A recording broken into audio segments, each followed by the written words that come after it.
आता आपल्या आवडत्या मालिकेचे संपूर्ण भाग मालिका प्रसारित झाल्यानंतर लगेचच पाहू शकता फक्त सन नेक्स्ट वर. भारतातील प्रेक्षकांसाठी मोफत सेवा. आणि ऋषीचं लग्न करूयात म्हणून. अहो विधी लिखित आहे, ते असं बदलता येत नाही. आई प्लीज, तू आता जुन्या गोष्टी उगाळत बसू नकोस. नाईक काका स्वतःहून आलेत ना आपल्याकडे. तेच म्हणतीये मी. लग्न म्हणजे काय पोरखेळ वाटला?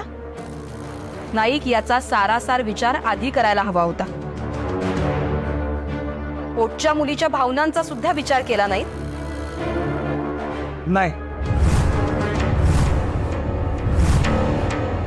म्हणजे बाबाराव खोतांनी मला समजवलं म्हणून मी इथपर्यंत आलो. कोण बाबाराव खोत?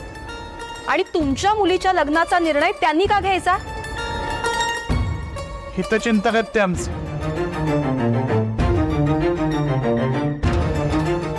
त्यांनी मला समजावलं म्हणून मी लग्नाला तयार झालो आणि स्वतः लग्नाची बोलणी करण्यासाठी आलो.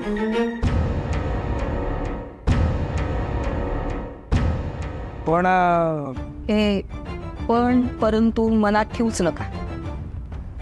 तुमच्या मनात जे काही आहे ना ते स्पष्ट बोला. नाही, तुमचा ऋषी चांगला कमवतो मुलगा आहे म्हणून गावडेंच्या घरात मी माझी मुलगी द्यायला तयार झालो. पण एक बाप म्हणून मला अजूनही अनेक प्रश्न सतावतात. ज्या घरात ही तिकडी आहे तिथं माझी मिताली सुखी राहील का?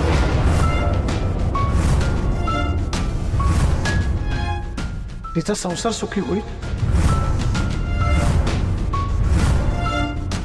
आणि मुळात अशा घरात मी माझी मुलगी का द्यावी?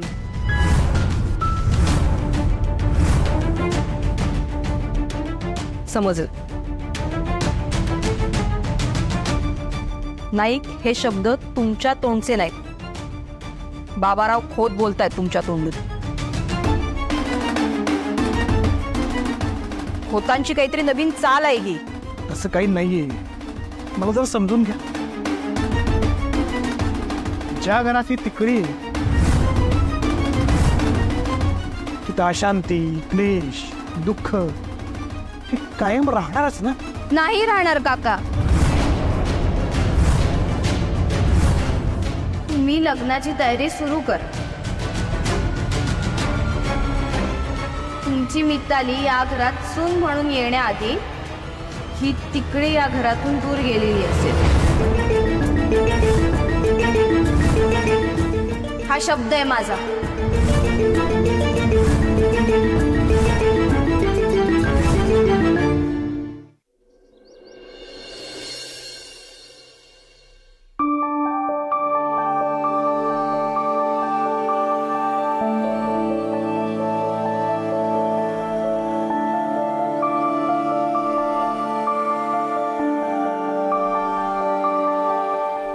सत्यवान नमस्कार. छान होते तयारी. होणारच. अहो खोतांचा हुकूम आहे तसा. समज शिस्तीत व्हाया हवं. आता तुम्ही बघतच राहा. आता थाटात होईल समज. बाबाराव म्हणजे एकदम मोठ्या मनाचा माणूस आहे. खरंय खरंय. काय झालं, मी खोतांना सहज बोललो.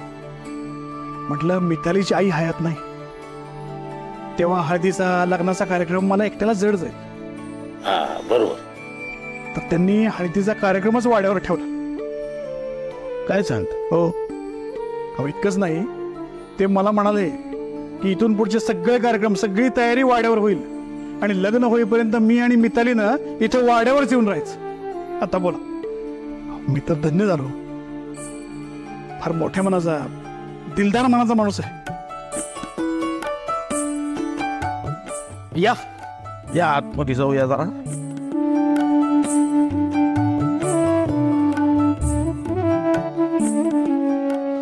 मस्त डेकोरेशन केलंय. छान दिसतंय सगळं. ताई माझा फोटो काढता का? जरा आठवा आता पटपट. आणि छान डेकोरेट केलाय हॉल. खूप छान दिसतंय. विठा विठा तू बाई ना आज माझ्या सोबतच थांबा, आपल्याला सगळी हळदीची तयारी करायची. हे बघ, एका चांदीच्या वाटीत हळद घे, नीट भिजवून ठेव. दुसऱ्या वाटीत तेल घे, आणि एका ताटात त्या दोन्ही वाट्या ठेव, त्याच्यात तांब्याची पानं ठेव, आणि ना असं पाट मांड, त्याच्या भोवती रांगोळी काढ आणि फुलांची आरास कर. ती सुगंधी फुलं मागवलीत ना मी, ती घे. हा अगो बाई, नवरीबाईंकडे बघ. मनात लाडू फुटतायत त्यांच्या. ऋषीच्या नावाची हळद लागणार आहे ना आता. काय पण तुमचं. अगं बाई. हो, मी काय म्हणते, हॉलची सगळी तयारी झाली का? पण वेळेवर माझी धावपळ नको बाई. अहो विठा, यांच्यासाठी जरा चहा घेऊन येतेस का छानसा? हा, काय झालं? तुम्ही असे गंभीर का दिसताय? कसल्या काळजीत आहात का? हो, बोलाल की नाही काही? अत्यंत महत्वाच्या विषयावर बोलायचंय. नीट कान देऊन ऐक. वरवर बघता मिताली आणि ऋषीचं लग्न होणार आहे असं सगळ्यांना दिसलं पाहिजे, पण ऐनवेळी वेद बोहल्यावर उभा राहील आणि मग वेद आणि मितालीचं लग्न होईल. पण आता तर दे. तू लाग का मला, मी आलेच. हा,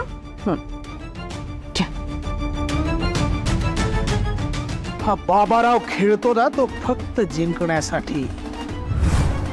माझ्या प्रतिष्ठेच्या आड जो आला ना तो कायमचा संपला. माझा प्लॅन सक्सेसफुल झालाच पाहिजे. तेव्हा डोळ्यात तेल घालून सगळीकडे नीट लक्ष ठेव. पण खरा प्रश्न तर वेदचा आहे ना. वेदला या बाबतीत काहीही कळता कामा नाही.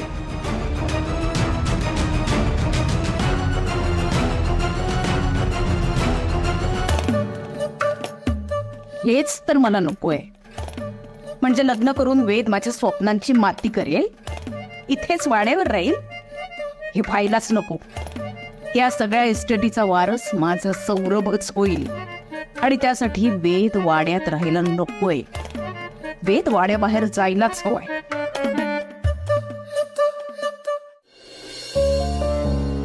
काय झालं?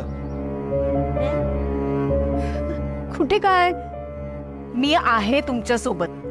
सगळं तुमच्या